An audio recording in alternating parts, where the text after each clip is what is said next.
Well, we're joined this day by Mark Hirko from Sharon Hospital, New Vance Health. And we've got a couple of different topics that we're going to touch on today. First of all, we'll touch on COVID. Region 1 has just decided with the state of Connecticut to change the way that they're going to handle the COVID situation in Region 1 schools and the high school. It seems to be dropping off now. Mark, what's the report from Sharon Hospital about the situation with COVID and the various variants that are going on? Sure. What we've seen so far is our positivity rate, which had maxed out in close to the 45% range there in early January, is now down to around 2%. So that really is a major drop off. So it looks like this surge is over. Now when that surge occurred, it was the Omicron variant, and now there's a variant of the Omicron called BA2, or the stealth variant. And internationally, it accounts for about 35 to 38% of all cases right now. Um, it appears to be susceptible to the vaccine and boosters, and no one really knows exactly what the long-term effect is in regard to infectivity rate. It appears to be much more contagious, but we don't know if you've had prior COVID infections, if you are immune to this variant or not. It's still kind of fresh. So we're still again we're hesitant. You're wary to let our guard down. We still are mandating masks, but we've opened up in regard to visitation. You still have to show that you're COVID negative and not symptomatic, and we'll just keep plugging along. All right. Some other things on the local level. We've seen some newspaper articles and we've seen some advertisements. There's still a question in the public about what's going on with the intensive care unit at the hospital. Would you like to address some of those concerns? Sure, sure. Now, the certificate of need process to phase out labor and delivery still continues to move forward. It has nothing to do with the investigation that's out there.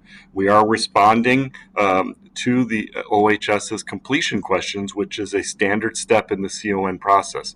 So that process is moving right along, and we're in that what we call the interrogatory or question phase. So once that's completed, the last times for other CONs that our system has submitted in the past, it may take 2 rounds or so of that before you reach public hearing phase. We are also cooperating with OHS regarding the planned consolidation of our ICU into the combined progressive care unit, and we're still awaiting decision on the matter. Yes, OHS is investigating us, but it's regarding our compliance with the settlement agreement of our affiliation, particularly with when we joined HealthQuest and when we then merged to become Nuvance. So we think that we're concerned in that the state may be acting upon some misinformation that is being circulated throughout the community, since we have been assigned an independent monitor, which was hired by the state to assess us and assess our compliance biannually since we were purchased by Nuvance or by HealthQuest and then Nuvance Health, and we report biannually to the state regarding our compliance to that settlement agreement.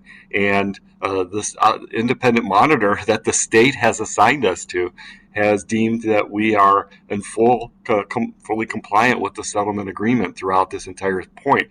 So some of the stuff we've seen in the media where OHS is investigating us, it has nothing to do with the ICU or our consolidation plans. It has everything to do with the affiliation agreement, and we're actually slightly confused as to those or that investigation, because we just this independent monitor had just reported in late December to the state that we were fully compliant. So that's our, what we just any questions that are given to us, we move forward with the state's requests.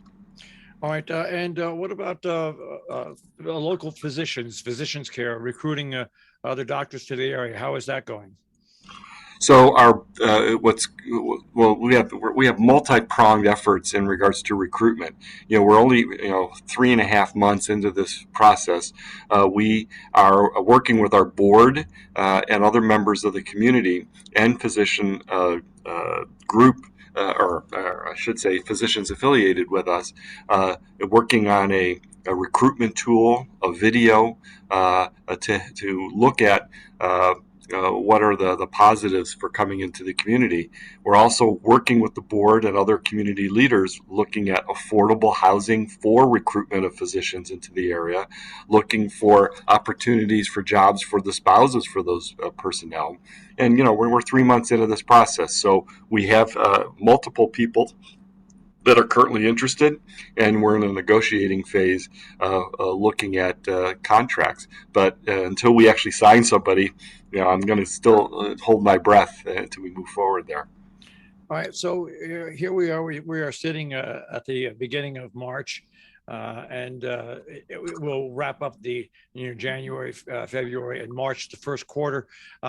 What's this? What are the financial lookings like for the hospital for the coming year, with almost one quarter of the new year under your belt?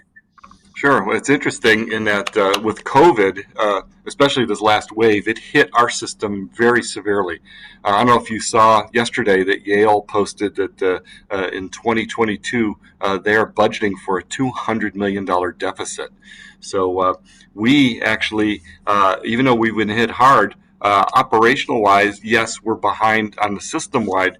We're behind on budget, but I'm happy to say at Sharon we actually are slightly ahead of budget. Now, that comes with some corollaries in that we had budgeted a loss between 12 and $18 million for the year, and so we're about $500,000 ahead of budget so far. So it's a blessing, but we still are budgeting a loss for the year. Our where we have been hit the hardest, and a lot of people have been, has been yes, we've been having people come through the ED, but the percentage of people requiring admissions is down, and that's because it's a different type of person that's been showing up in ED. It's more people concerned about COVID type symptoms or wanting COVID testing.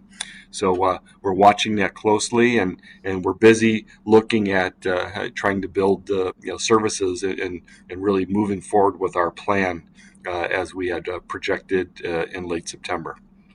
And speaking about the emergency department, because emergency department is separate from intensive care, are the plans still going forward with the emergency department? How's everything going there? Never any changes. We never in any part of the plan had recommended or stated that we would be changing any functionality of our emergency department. It's 24/7, 365. When we have issues, like I'll just say, like in our ICU, just about 3 weeks ago, we've had issues with staffing over the past multiple years, and it's interesting in that just to even go into the weeds, our ICU, we had one member of our ICU staff move on to another area of the state and actually took a job elsewhere. And we had two other people leave for traveling positions. We couldn't blame them. They're young. It's a good money at this point. But at no point did anybody from our ICU, nursing wise, resign due to any of the projected changes that we have here. So we've been kind of moving right along with the staff that we have. And then just in a matter of a week, we had one person come down with COVID, one person go out on a vacation, and one go out on a leave of absence, and all of a sudden we're decimated by staff unexpectedly. And so we had to, over a weekend, defer admissions for telemetry and ICU because we didn't have enough staff. So, but it had nothing to do with our projected plan or people leaving because of our plans moving forward. So, we're still recommending to our EMS crews to still, business as usual, come to the emergency room with the patients. Our people who are excellent at triaging and assessing patients still are there, and we'll make the decision keeping people here or doing what we do 300 times per year since we've become part of this health system, and move people to tertiary centers if need be. Well, it sounds like it's a pretty busy first quarter as you're headed to the second quarter, Mark. Sure. Again, thanks for joining us today, and stay safe in the snow today. Oh, thanks, and yeah, everyone, be safe.